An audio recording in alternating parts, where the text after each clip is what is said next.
My dear students, आज हम आपको प्रश्नावली 3.4 के बारे में आपको समझाएंगे और जिसमें आप पढ़ेंगे वज्र गुणनखंड विधि के द्वारा यानी कि क्रॉस मल्टीप्लिकेशन के द्वारा सवालों को कैसे हल किया जाता है। प्रतिस्थापन विधि मैं आपको बता ही चुका हूँ और विलोपन विधि के द्वारा कैसे सवाल निकालते हैं। तो आज हम पढ़ेंगे प्रतिस्थापन विधि भी पढ़ेंगे, विलोपन विधि भी पढ़ेंगे और आप पढ़ेंगे वज्र गुणनखंड विधि के द्वारा सवालों को कैसे हल किया जाता है। तो मैं समझता हूँ कि आप बहुत ही ध्यान से पढ़ेंगे। और जो मैंने प्रश्नावली 3.3 पढ़ाई थी जिसमें कि आपको मैंने आप बताए थे, जो शर्तें बताई थी वो बहुत ही महत्वपूर्ण हैं। जैसे कि इसमें अपरिमित रूप से अनेक हल है या अनेक हल नहीं है या अद्वितीय हल है, यूनिक हल है। तो ये कंडीशन आपको याद रखनी होंगी। तो माय डियर स्टूडेंट्स, आज हम पढ़ते हैं और मैं समझता हूँ कि आप ध्यान से पढ़ेंगे, मन लगा करके पढ़ेंगे। ओके, चलिए आगे चलते हैं। माय डियर स्टूडेंट्स, आज हम प्रश्नावली 3.4 के सवाल देखेंगे और समझेंगे और इनको हल करेंगे। जैसे कि हम बता रहे हैं आपको, इसमें एनसीईआरटी के क्वेश्चन हैं, पहला और दूसरा। और दूसरे के ये कितने पार्ट दिए हैं? 5 पार्ट्स दिए हुए हैं। तो आप इनको पहले अपनी कॉपी पर नोट कर लेंगे और फिर मैं क्वेश्चन के नंबर के हिसाब से आपको बताऊंगा। तो कृपया करके पहले इन सवालों को नोट कर लें। ओके माय डियर स्टूडेंट्स, अब आज हम पढ़ेंगे एक्सरसाइज 3.4 के सवाल देखेंगे। इसमें हम देखेंगे कि ये विलोपन विधि है और प्रतिस्थापन विधि है। 3.3 में मैं आपको पहले ही पढ़ा चुका हूँ प्रतिस्थापन विधि कैसे हल करते हैं, और विलोपन विधि आज हम देखेंगे एक नया चैप्टर और उसमें विलोपन विधि के बारे में सीखेंगे। चलिए हल करते हैं। जैसे कि हमारे पास ये दो समीकरण दी गई हैं, x + y = 5, इसको मान लेते हैं इक्वेशन 1। 2x - 3y = 4, इसको मान लेते हैं समीकरण 2। अब हमने देखा कि पहली समीकरण में x + y है और यहाँ पर एक माइनस है और ये दोनों ही प्लस के हैं और यहाँ x y, इसमें y एक माइनस का है। तो हम इसको बराबर करेंगे विलोपन विधि के लिए। तो क्या करेंगे, समीकरण 1 में 3 की गुणा करने पर, तो हम देखेंगे 3x और प्लस 3y = 3 × 5 = 15, ये हो गया। अब क्या करेंगे, इस समीकरण को 3 की गुणा करने पर और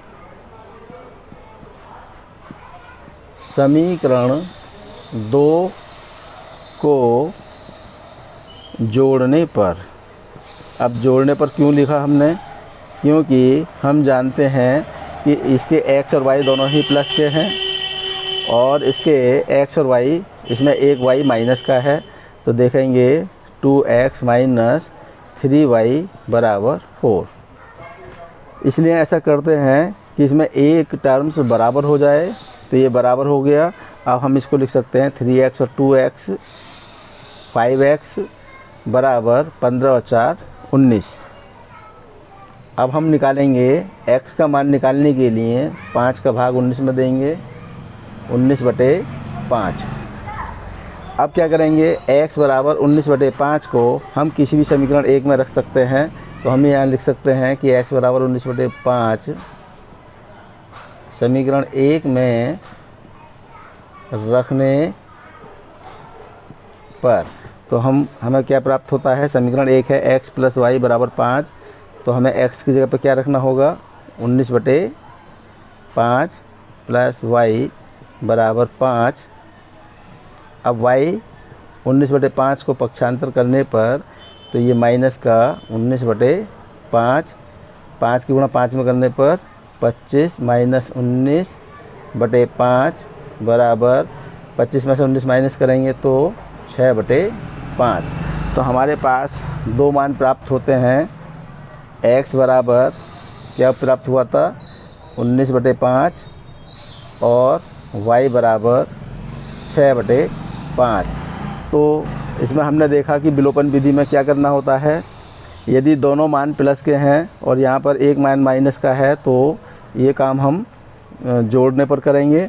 लेकिन इसको बराबर बनाने के लिए, जैसे y यहाँ पर 3y है तो इसको 3y बनाने के लिए इसमें 3y की गुणा करेंगे x में, y में और 5 में। तो इसी प्रकार इसको कहते हैं हम विलोपन विधि। इसको क्या कहेंगे, विलोपन विधि। यह विलोपन विधि है, इसी को हम विलोपन विधि कहते हैं। अभी हम आगे और सवाल बताएंगे तो और आपको समझ में आएगा। अब हम इसी सवाल को प्रतिस्थापन विधि के द्वारा हल करेंगे। जैसा कि मैंने बताया था आप लोगों को, जैसे समीकरण 1 और समीकरण 2 है, तब हम क्या करेंगे, y बराबर 5 - x, ये है समीकरण 1 से आप देख ही रहे हैं, x + y बराबर 5 है तो y बराबर 5 - x कर सकते हैं। और इसको समीकरण 2 में रखने पर देखेंगे 2x - 3y, ये समीकरण 2 है और y के स्थान पर हमें क्या रखना होगा, 5 - x बराबर 4। अब यहाँ देखेंगे 2x - 3 पंजे 15 माइनस माइनस प्लस 3 की गुणा x में करने पर 3x बराबर 4। 3x और 2x कितना होता है, 5x होता है। माइनस 15 को 4 के पास ले जाने पर 4 + 15 बराबर 19। तो हमने क्या देखा, x की वैल्यू कितनी आती है, 19/5। तो यहाँ पर भी पिछले सवाल में भी 19/5 प्राप्त हुआ था और इसमें भी, चाहे हम विलोपन विधि के द्वारा सवाल हल करें चाहे प्रतिस्थापन विधि के द्वारा करें, मान हमारे सेम रहेंगे। और अब ये देखते हैं कि x बराबर 19/5, ये जो हमने समीकरण ये जो निकाली थी, इसको मान लेते हैं समीकरण ये 3 है। तो इसको समीकरण 3 में रखने पर 3 में रखने पर तो हमें प्राप्त होता है, क्या प्राप्त होता है देखेंगे। तो ये था y बराबर 5 - x है तो x के स्थान पर हमने क्या रखेंगे, 19/5। फिर 5 पंजे 25 माइनस 19/5, तो हमें क्या प्राप्त हुआ, y बराबर, ये माइनस है तो 6/5 प्राप्त होता है। तो डियर स्टूडेंट, आप देख रहे हैं कि हमने जब विलोपन विधि के द्वारा निकाला था तब भी 19 तब भी हमें उतना ही प्राप्त हुआ था और इसमें भी उतना ही प्राप्त होता है।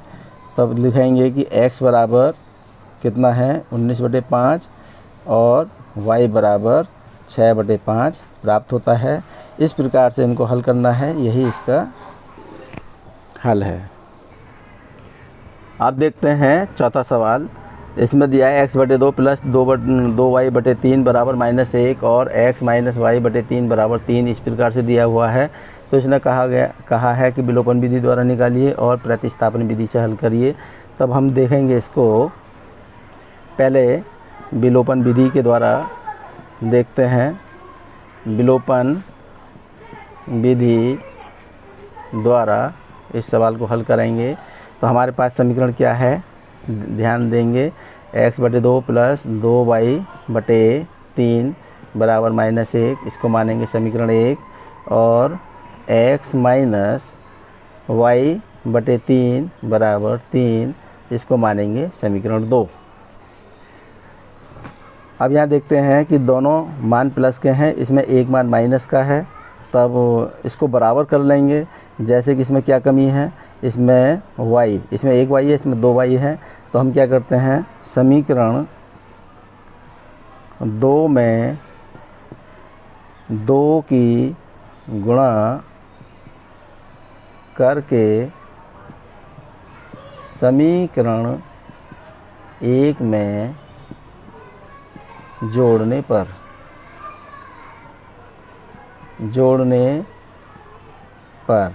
तो देखेंगे ये हो जाएगा 2 की गुणा इसमें करेंगे तो ये हो जाएगा 2x माइनस 2 की गुणा y में करेंगे तो 2y बटे 3 बराबर 3। अब हमने कहा था कि 2 की गुणा करके 2 में और समीकरण 1 से क्या करेंगे जोड़ने पर 2y बटे 3 बराबर -1। तो अब हमने क्या देखा, ये दोनों सेम हो गए, इसको काट सकते हैं। 2x और xy2 कितना हो जाएगा, 2x प्लस xy2 बराबर 3 में से 1 को माइनस करने पर 2 प्राप्त होता है। अब हम यहाँ देखेंगे 2 की गुणा 2 में करेंगे, 2 दूनी 4, 4x प्लस x बटे 2 बराबर 2, 4 और 1 5, 5x बटे 2 बराबर 2। अब इसको देखेंगे 2 दूनी 4, 5x बराबर 4 और x बराबर 4 बटे 5 प्राप्त होता है। तो डियर स्टूडेंट्स, अभी हमने यहाँ पर 2 की गुणा करना भूल गए थे, तो यहाँ पर हमने किया था तो 2x हो गया था माइनस 2y बटे 3 हो गया बराबर 2 3 6। इसको अभी हम थोड़ा सा भूल गए थे तो यहाँ पर लिख देंगे 6। अब यहाँ पर समीकरण 1 में जोड़ेंगे तो क्या होगा, 2x प्लस x बटे 2 और बराबर 6 में से 1 घटाएंगे तो 5 प्राप्त होगा। यहाँ 2 दूनी 4, 4x बटे 2 बराबर 5, 5x बटे 2 बराबर 5 और 2 पंजे 10। और यहाँ देखेंगे कि 2 का भाग देंगे तो 5 दूनी 10। तो x का मान क्या प्राप्त होता है, हमें 2 प्राप्त होता है। अब x का मान हम किसी भी समीकरण 1 में या 2 में रख सकते हैं। तो हम देखेंगे x बराबर 2 समीकरण 1 में रख देते हैं। 1 में रखने पर तो हम देखेंगे यहाँ पर x के स्थान पर क्या रखेंगे, 2 बटे 2 प्लस 2y बटे 3 बराबर -1। अब 2 एकम 2 1 हो गया, 1 इधर जाएगा तो क्या हो जाएगा, माइनस का हो जाएगा। अब हम यहाँ लिखेंगे 2y बटे 3 बराबर -1 ऑलरेडी यहाँ पर है, 2 एकम 2 1 यहाँ पर है, तो ये प्लस का 1 जब इधर जाएगा तो माइनस का 1 हो जाएगा। अब हम यहाँ लिख सकते हैं 2y बटे 3 बराबर -2। अब यहाँ लिखेंगे 3 दूनी 6, 2y बराबर -6 और y निकालने के लिए तो 2y बराबर -6। अब इसको y बराबर -6 बटे 2, 2 3 6, तो ये कितना प्राप्त होता है, -3। यहाँ लिखेंगे y बराबर -3 प्राप्त होता है। अब इसी प्रकार से यहाँ लिख सकते हैं कि x बराबर हमें कितना प्राप्त हुआ था, 2 और y बराबर -3 प्राप्त हुआ। यही इसका आंसर है। अब हम चलेंगे प्रतिस्थापन विधि के द्वारा, इसको समझेंगे कि कैसे करना है। अब इसको प्रतिस्थापन विधि के द्वारा हल करेंगे। स्थापन विधि के द्वारा इसका हल निकालेंगे। तो हम जानते हैं कि समीकरण 1 ये है, समीकरण 2 ये है। तो यहाँ लिख देते हैं x बटे 2 प्लस 2y बटे 3 बराबर -1। इसको मान लेते हैं समीकरण 1। x माइनस y बटे 3 बराबर 3, ये समीकरण 2 है। अब क्या करते हैं, समीकरण 2 से ध्यान से पढ़ेंगे। तो यहाँ पर देखा कि समीकरण 2 से हमने क्या किया, y को इधर ले जाते हैं, 3 को इधर लाते हैं, तो क्या हो जाएगा, y बटे 3 माइनस के इधर जाने पर प्लस हो जाएगा और x माइनस ये प्लस इधर आने पर, x के पास आने पर -3 हो जाएगा। अब क्या करेंगे, y बराबर 3 की गुणा x माइनस 3 में कर देंगे और ये हमें क्या प्राप्त होती है, समीकरण 3 प्राप्त हो जाती है। अब y का मान आप समीकरण 1 में रख सकते हैं। तो यहाँ पर लिख देंगे y बराबर 3x-3 समीकरण 1 में रखने पर तो हमें क्या प्राप्त होता है।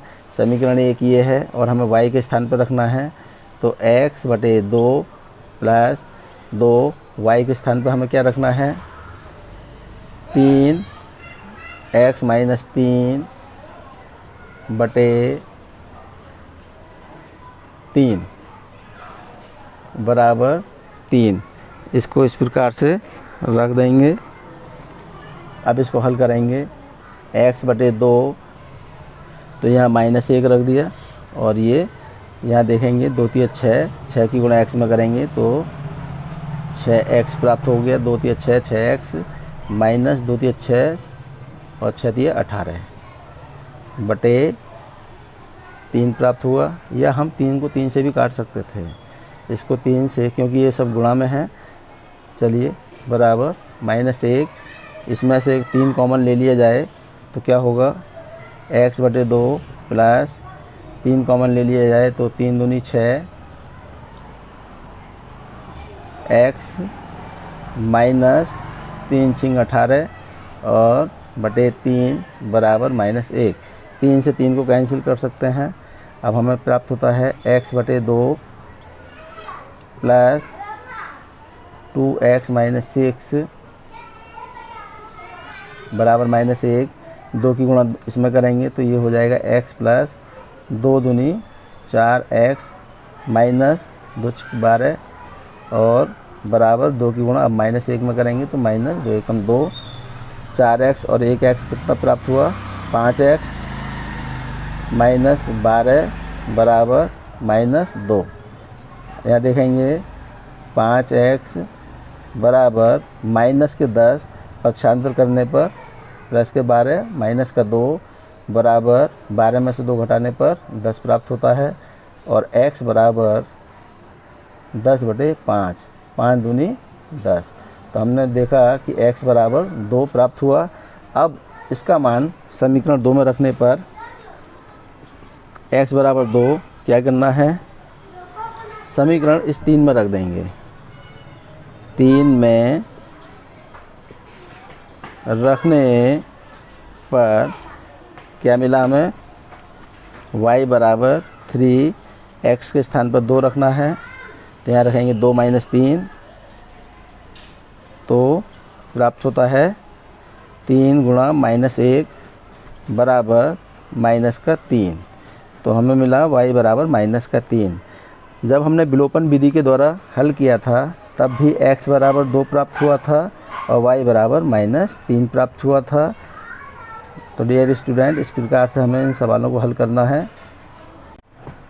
तो डियर स्टूडेंट्स, मैंने आपसे पहले ही कहा था कि इन सवालों को पहले ही उतार लें। चलिए हम पहला सवाल दूसरे का पहला हल करेंगे। यदि हम अंश में 1 जोड़ दें तथा हर में से 1 घटा दें तो भिन्न 1 में बदल जाती है। यदि हर में 1 जोड़ दें और यह 1/2 हो जाती है तो वह भिन्न क्या होगी। इस तरीके से हमें कैसे हल करना है, चलिए देखते हैं। तो हम कहेंगे कि जैसे कि माना कोई भी भिन्न मान लेंगे और भिन्न जो होती है वो इस रूप में होती है। इसको अंश बोलते हैं, इसको हर बोलते हैं। उसने कहा था यदि, तो प्रश्नानुसार हम करेंगे। उसने कहा था कि यदि अंश में 1 जोड़ दिया जाए और हर में से 1 घटा दिया जाए तो उसका मान हमें 1 प्राप्त होता है। अब क्या करेंगे, x + 1 बराबर y - 1 की गुणा 1 में कर देंगे तो यहाँ पर ये होगा। अब इसको पक्षांतर करेंगे, x minus y plus y इधर आएगा तो माइनस y हो जाएगा और बराबर, और ये प्लस का 1 इधर आने पर -1 से -1 तो ये हो जाएगा -2। तो हमें क्या प्राप्त हुआ है, x माइनस y बराबर -2। इसको मान लेंगे समीकरण 1। और इसी प्रकार से उसने कहा यदि कंडीशन, ये फर्स्ट कंडीशन थी और ये सेकंड कंडीशन है। उसने कहा यदि हर में 1 जोड़ दिया जाए तो क्या बन जाता है, 1/2 प्राप्त होती है। अब इसको हल करेंगे, 2 की गुणा क्रॉस मल्टीप्लिकेशन 2 की गुणा x में करेंगे और बराबर y+1 की गुणा 1 में करेंगे, y+1 एकम y+1, तो 2x माइनस वाई बराबर 1 यहीं रह जाएगा और ये समीकरण हमें 2 प्राप्त होती है। अब क्या कर सकते हैं इसमें, यहाँ देखेंगे कि यहाँ x माइनस वाई है और यहाँ पर 2x माइनस वाई है। तो यहाँ पर हमने देखा कि y और y समान हैं, तो हम कह सकते हैं कि समीकरण 2 से समीकरण 1 को घटाने पर, समीकरण 2 से समीकरण 1 को घटाने पर, अब कहेंगे घटाने पर क्यों लिखा, क्योंकि हम जानते हैं कि इसके जो दोनों मान हैं यहाँ पर हम देखेंगे ये भी माइनस है और ये भी माइनस है, तो जब हम घटाएंगे तो एक मान माइनस का प्लस हो जाएगा। चलिए आगे देखते हैं, 2x माइनस वाई बराबर 1 और ये है x माइनस वाई बराबर -2, घटाने पर लिखा है, तब इसको घटाएंगे तो ये प्लस का माइनस हो जाएगा और माइनस का ये प्लस हो जाएगा और माइनस का यहाँ प्लस हो जाएगा। तो ये माइनस के वाई से प्लस वाई काटेंगे और 2x में से 1x घटाने पर x प्राप्त होगा और यहाँ पर अब ये प्लस का 2 है और ये यहाँ पर 1 है, तो 2 और 1 3 हो गया, तो हमें प्राप्त होता है। अब इसी प्रकार से समीकरण इसको हम 2 में रख सकते हैं, यहाँ लिखेंगे x बराबर 3, समीकरण 2 में रखने पर हमने देखा तो 2x माइनस वाई बराबर 1 है, तो 2 गुणा x के स्थान पर हमने रख दिया 3 माइनस वाई बराबर 1, इसको आगे हल करेंगे, 2 तिया 6 और प्लस का 1 बाएं साइड लाते हैं तो -1 हो जाएगा और माइनस वाई को पक्षांतर इधर कर देते हैं तो प्लस का वाई हो जाएगा। अब यहाँ पर हमें प्राप्त हुआ y बराबर 6 में से 1 गया तो 5, तो हमारे पास 2 मान प्राप्त हुए हैं। कितना प्राप्त हुआ है, x बराबर 3 और y बराबर 5 प्राप्त हुआ है। तब भिन्न हमने क्या मानी थी, x बटे y थी और x के स्थान पर लिखेंगे 3 और y के स्थान पर लिखेंगे 5, यही इसका आंसर है। दूसरे का दूसरा देखेंगे, 5 वर्ष पूर्व नूरी की आयु सोनू की आयु की 3 गुनी थी। 10 वर्ष पश्चात नूरी की आयु सोनू की आयु की 2 गुनी हो जाएगी। नूरी और सोनू की आयु कितनी है बताना है। तो दूसरा सवाल देखते हैं, माना नूरी की वर्तमान आयु मान लेते हैं x वर्ष है और सोनू की वर्तमान आयु y वर्ष मान लेते हैं। अब उसने कहा था प्रश्न के अनुसार कि 5 वर्ष पहले, तो हम देखेंगे 5 वर्ष पहले नूरी की आयु, जब देखो पहले के लिए कहेगा तो हम क्या करेंगे कि x माइनस 5, क्योंकि पहले में घटा देते हैं, क्योंकि ये पूर्व वर्ष की बात कर रहा है कि 5 वर्ष पहले, तो इसका मतलब है इस समय x है तो 5 वर्ष पहले x में से 5 घटाएंगे तो ये 5 वर्ष इस तरीके से लिखेंगे, x माइनस 5 वर्ष थी। और सोनू की जो आयु है 5 वर्ष पहले कितनी होगी, y माइनस 5 इतने वर्ष होगी। यदि हम बाद में कर देते हैं तो जोड़ देते हैं और अगर पहले करते हैं तो घटा देते हैं। तो प्रश्न के अनुसार उसने कहा हमसे कि 5 वर्ष पहले x माइनस 5, यानी कि नूरी की जो आयु है वो सोनू की आयु की 3 गुनी है, तो y-5 ये सोनू की आयु है। अब चूंकि नूरी की आयु 3 गुनी है तो इसको बराबर करने के लिए 3 की गुणा हम इसमें करेंगे। x-5 बराबर 3y बराबर 3 पंजे 15, क्या लिखेंगे 15। अब y को पक्षांतर करेंगे, x-3y बराबर -15 पहले से ही है, -5 इधर जाने पर राइट हैंड साइड में जाने पर प्लस का हो जाएगा, तो ये हो जाएगा -10। तब हमें क्या प्राप्त हुआ, x-3y बराबर -10। इसको मान लेते हैं समीकरण 1 है। अब उसने कहा 10 वर्ष के बाद। अब देखेंगे कि 10 वर्ष के बाद, तभी हमने क्या कहा था कि जब बाद होता है तब हम उसको क्या करेंगे, तब नूरी की आयु कितनी हो जाएगी, x + 10 वर्ष हो जाएगी। और सोनू की आयु 10 वर्ष के बाद कितनी हो जाएगी, y + 10 हो जाएगी। अब उसने सेकंड कंडीशन में हमें क्या दिया है, हमें सेकंड कंडीशन में दिया है कि 10 वर्ष के बाद में नूरी की आयु 2 गुनी हो जाएगी, x + 10। 10 वर्ष के बाद नूरी की आयु सोनू की आयु से 2 गुनी हो जाएगी। तो नूरी बड़ी है तो इसने सोनू की आयु में 2 की गुणा करने पर इसको बराबर करेंगे, x + 10 बराबर 2y, 2 की गुणा 10 में करने पर 20 प्राप्त होगा। अब 2y को पक्षांतर करेंगे, x - 2y बराबर 20 - 10 बराबर 10। तो हमारे पास 2 समीकरण प्राप्त होती हैं, x - 2y बराबर 10। ये हमें समीकरण दूसरी प्राप्त हो जाती है। अब हम यहाँ देख सकते हैं कि समीकरण 1 में क्या था, x - 3y बराबर -10 है, और दूसरे समीकरण में दिया है x - 2y बराबर 10। तो हम यहाँ देखते हैं कि हमारा एक जो पद है वो बराबर है x और x। यदि हम समीकरण 1 को समीकरण 2 से घटा दें,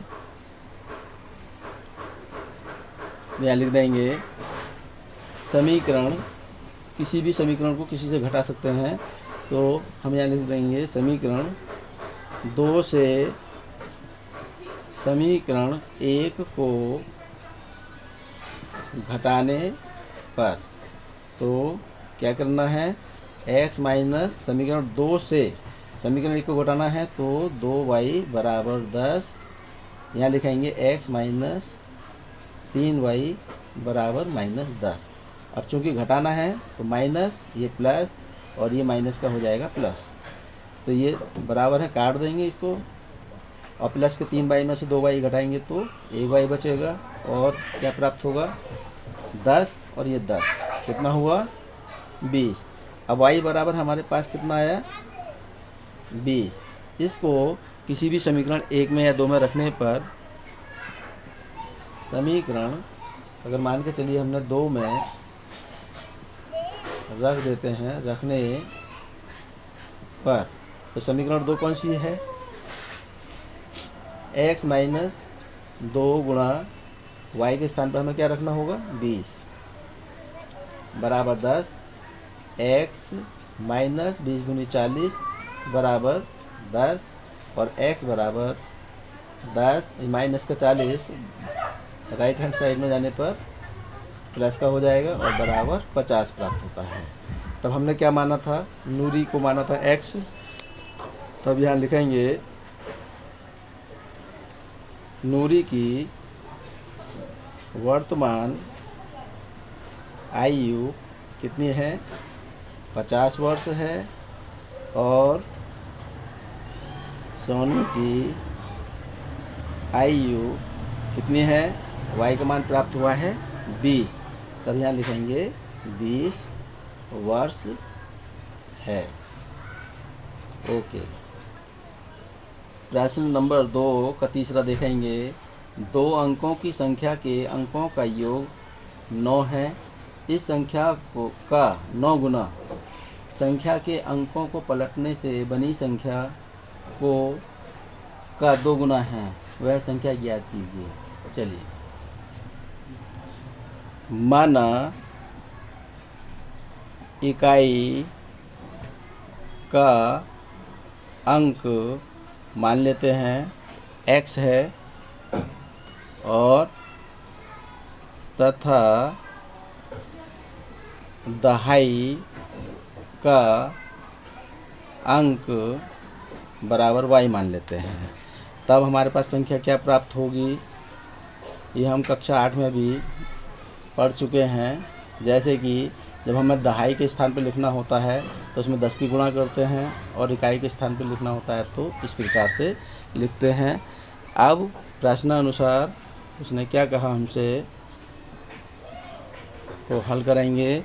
उसने कहा था कि अंकों का योग, क्या कहा था, अंकों का योग कितना है, 9 है। तो अंक हमारे पास कौन कौन से हैं, x है और y है। तो हमने क्या किया, x प्लस y दोनों अंकों को जोड़ेंगे तो 9 प्राप्त होता है और इसको मान लेते हैं समीकरण 1।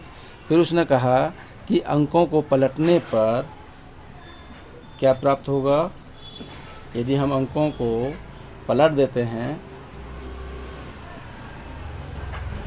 रिवर्स कर देते हैं, तब क्या हो जाएगा, 10x प्लस y।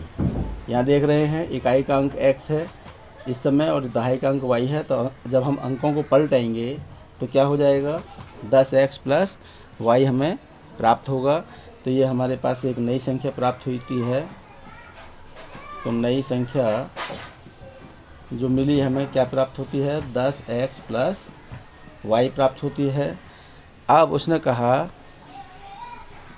प्रश्नानुसार, उसने कहा कि जो हमारी संख्या है x प्लस 10y, ये इसको हम ऐसा भी लिख सकते हैं x प्लस 10y, इसका रूप बदल सकते हैं x प्लस 10y। ये हमने इसलिए कहा है क्योंकि x पहले आता है y बाद में आता है, तो हम इसको ऐसा लिख सकते हैं। तो जो x प्लस 10y है, जो हमारी पुरानी संख्या है, जो पहली संख्या है, उसका 9 गुना और जो नई संख्या प्राप्त होती है उसका 2 गुना 10x प्लस y। यहाँ देख रहे हैं नई संख्या कितनी है, 10x प्लस y क्या है, पुरानी संख्या का 9 गुना और ये नई संख्या के 2 गुने के बराबर हो जाती है। अब इसको हल करना है, 9x प्लस 9 की गुणा 10 में करने पर 90, y बराबर 2 की गुणा 10 में करने पर 20x प्लस 2 की गुणा y में करेंगे तो 2y प्राप्त होती है। अब इसको 9x minus 20x plus 90y minus का 2y बराबर 0। 9x और ये 20x में से घटाएंगे तो माइनस के ज़्यादा हैं तो माइनस के 11x बचेंगे और प्लस के 90y में से घटाएंगे तो प्लस के 88y बचेंगे बराबर 0। माइनस का 11x यहीं रहेगा और प्लस का 88y इधर जाने पर माइनस का 88y हो जाएगा। माइनस से माइनस कैंसिल करेंगे और 11 अट्ठे 88। तो क्या प्राप्त हुआ हमें, हम इसको लिख सकते हैं x, यहाँ पर 8y है, अगर हम इसको इधर लाते हैं तो माइनस का 8y और बराबर 0। इसको हम क्या मान लेते हैं, समीकरण 2 मान लेते हैं। समीकरण 2 से देखेंगे कि हम इसको लिख सकते हैं x बराबर माइनस 8y को पक्षांतर करने पर। अब इसको समीकरण 1 में रखने पर हम देखेंगे कि क्या प्राप्त होता है। समीकरण 1 ये है x प्लस वाई बराबर 9। तो अब यहाँ देखेंगे, यहाँ रखेंगे x की जगह पर 8y और प्लस y बराबर 9। अब इसको देखेंगे 8y और 1y 9y बराबर 9। y का मान निकालने के लिए 9 में 9 का भाग देंगे तो 9 एकम 9, तो हमें प्राप्त हुआ y बराबर 1। अब हम y बराबर 1 समीकरण 2 में रख देंगे। y बराबर 1 समीकरण 1 में रखने पर तो एक हमारी क्या है x प्लस वाई, तो y के स्थान पर 1 रखेंगे बराबर 9। आप क्या करना है माइनस ये प्लस 1 पक्षांतर करेंगे तो x बराबर 9 माइनस 1 और बराबर 8 प्राप्त होता है। तब हमें प्राप्त हुआ x बराबर 8 और y बराबर 1। तो उसने क्या कहा था हमसे, ये हमारे पास संख्या क्या होगी, यहाँ पर संख्या है हमारे पास 10y प्लस 1, तो हम इसको इसमें रख देंगे 10y प्लस 1 में। अतः संख्या जो हमारे पास प्राप्त थी वो थी 10y प्लस x थी, तो 10 गुणा 1 और प्लस x के स्थान पर 8 रखेंगे तो मिला हमें 10 प्लस 8 और बराबर 18।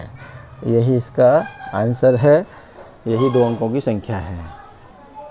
क्वेश्चन नंबर 2 का अब फोर्थ पार्ट देखेंगे। मीना 2000 रुपये निकालने के लिए बैंक गई। उसने खजांची से 50 रुपये तथा 100 रुपये के नोट देने के लिए कहा। मीना ने कुल 25 नोट प्राप्त किए। ज्ञात कीजिए कि उसने 50 रुपये तथा 100 रुपये के कितने कितने नोट प्राप्त किए। चलिए हल करते हैं। माना 50 रुपये के नोटों की संख्या कितनी है, मान लेते हैं x, और 100 रुपये के नोटों की संख्या मान लेते हैं y है। अब प्रश्न के अनुसार उसने कहा, प्रश्नानुसार उसको कुल कितने नोट प्राप्त हुए हैं, x प्लस वाई यानी 50 के नोट और 100 के नोट कुल मिलाकर के उसको 25 प्राप्त हुए हैं।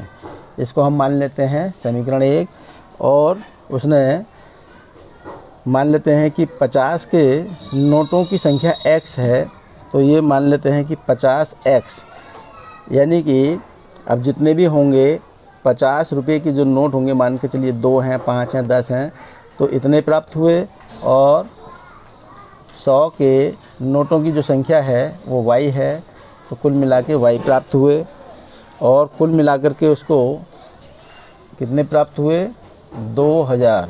तो इस प्रकार से इसको समझेंगे कि 2000 रुपये वो लेने गई थी बैंक से, तो उसने कहा था कि 50 के नोट चाहिए और 100 के नोट चाहिए। अब बैंक कर्मचारी ने कितने कितने नोट दिए, तो ये हमारे पास संख्या है, 50 के नोट इतने दिए और 100 के नोट y दिए, तो कुल मिलाकर के इतने प्राप्त हुए। अब इसमें से हम क्या कर सकते हैं, 5 इसको कॉमन ले लें, 50 यहाँ पर कॉमन लेंगे तो x प्लस 50 दूनी 100 यहाँ पर हो जाएगा, y 50 कॉमन ले लिया, और यहाँ पर 2000 0 से 0 कैंसिल करेंगे और 5 का भाग देंगे, 5 चौक 20 0।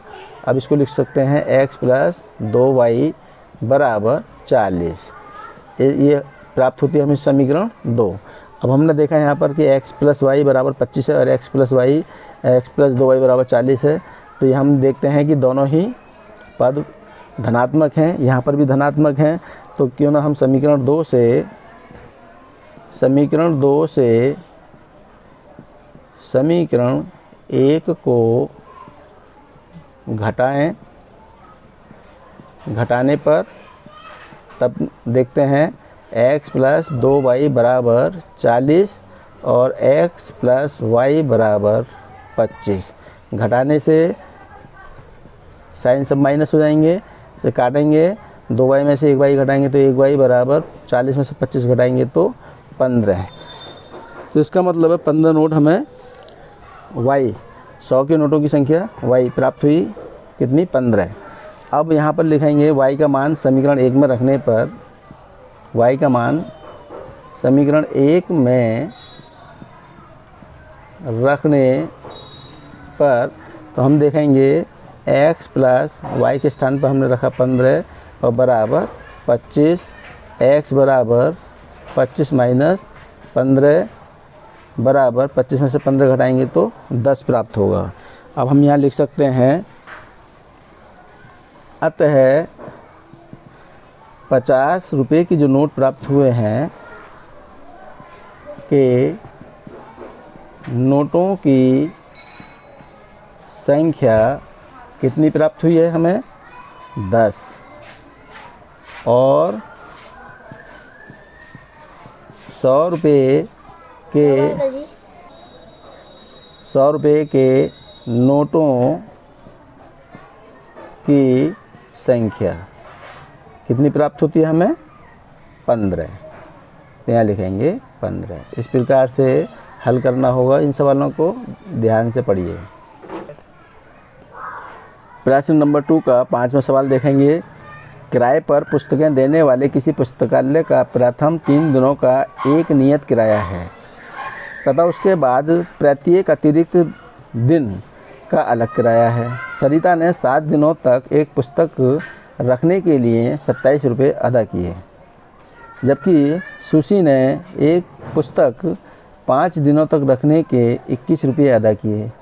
नियत किराया तथा प्रत्येक अतिरिक्त दिन का किराया ज्ञात कीजिए। मान लेते हैं कि पहले 3 दिनों का नियत किराया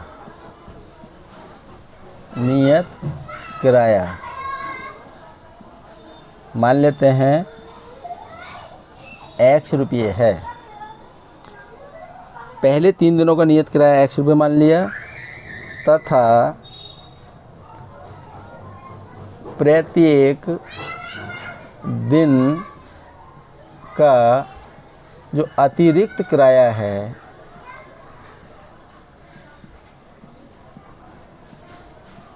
वो y रुपये मान लेते हैं। अब यहाँ समझने की कोशिश करेंगे कि 3 दिनों का जो नियत किराया है वो x है, तो उसने 7 दिन के लिए रखा था, तो 3 दिन माइनस करेंगे तो 3 दिन घटाने पर क्या बचेगा 4 दिन। तो 4 दिन का अतिरिक्त किराया कितना हो जाएगा y रुपीज़ हो जाएगा। तो सरिता ने क्या रखा, सरिता ने 7 दिनों तक पुस्तक अपने पास रखी थी तक पुस्तक रखने का किराया कितना दिया था 27 रुपये दिया था। तो हम कहेंगे प्रश्नानुसार, अब चूँकि सरिता ने 7 दिन रखी है किताब पुस्तक को तो 27 रुपये चुकाए हैं और यहाँ पर दिया है कि पहले 3 दिन का नियत किराया कितना है x रुपये है, तब हम यहाँ लिख देंगे कि ये तो 3 दिन का हो गया नियत किराया और बचे कितने 4 दिन। तो 3 दिन का नियत किराया और 4 दिन का y रुपीज़ किराया रखने पर कितना अदा किया 27 रुपये अदा किया। इसको मान लेते हैं समीकरण 1। अब सुशी ने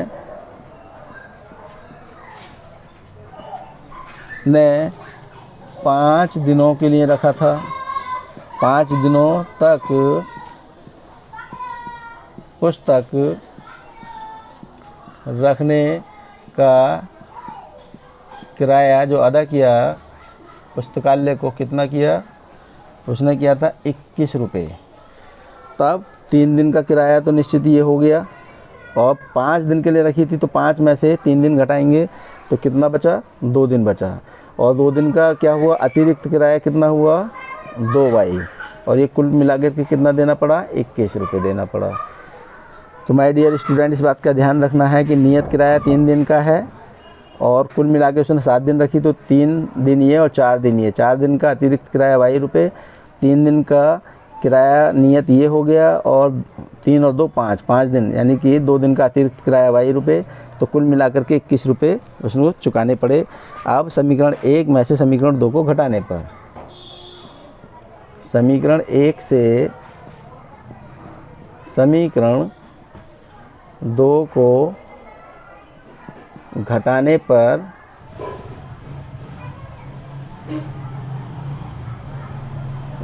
पर हमने क्या प्राप्त किया? घटाने पर क्यों लिखा? क्योंकि दोनों टर्म हमारे पॉजिटिव हैं, धनात्मक हैं। तब समीकरण 1 से x + 4y = 27 और यहाँ x + 2y = 21 घटाएंगे तो ये चिन्ह विपरीत हो जाएंगे, से काटेंगे। 4 में से 2 घटाएंगे तो 2y = 27 में से 21 घटाने पर क्या होगा? 6 प्राप्त हुआ, और 2 × 6, तो y बराबर हमें क्या प्राप्त होता है? 3 प्राप्त होता है। अब y = 3 समीकरण 1 में रखने पर, तो देखेंगे समीकरण 1 क्या है हमारे पास? x + 4y है, तो 4 × 3 = 27 है। x + 4 × 12 = 27, x = 27 - 12, तो कितना प्राप्त होता है? 15 प्राप्त होता है। तब हम यहाँ लिख सकते हैं कि x क्या है? ये है नियत किराया 15 रुपये, और y क्या था हमारे पास? ये था अतिरिक्त किराया। तब यहाँ लिख सकते हैं अतः पहले 3 दिनों का जो नियत किराया है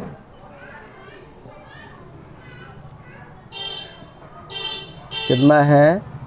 15 रुपये है, और प्रत्येक दिन का जो अतिरिक्त किराया है